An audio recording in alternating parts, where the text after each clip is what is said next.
Ever wonder how you get instant hot water without a bulky tank? Let's explore how a tankless water heater works. Tankless water heaters provide hot water only when you need it, eliminating the standby energy losses of traditional storage tanks. It all starts the moment you interact with your plumbing system in your home. When you open a hot water faucet, cold water begins to travel through the pipes toward the heater.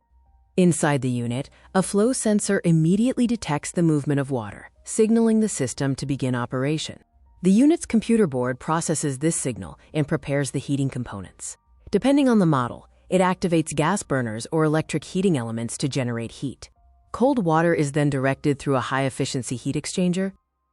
The heat from the elements is transferred rapidly to the water as it passes through the coil, heating it almost instantly. The temperature is precisely controlled during this continuous flow process. Sensors constantly monitor the output temperature to ensure consistent heat levels are maintained. Now heated to your desired temperature, the water flows directly to your faucet, shower, or appliance. You enjoy an endless supply of hot water, delivered exactly when you call for it. When you turn off the faucet, the flow sensor detects that water movement has stopped. The unit immediately powers down the heating elements, ensuring no energy is wasted while the system is idle. This cycle of on-demand heating makes tankless systems a highly efficient choice for the modern home. By only heating what you use, you save on energy costs and reduce your environmental footprint. Switching to a tankless system is a smart step toward a more efficient, sustainable home.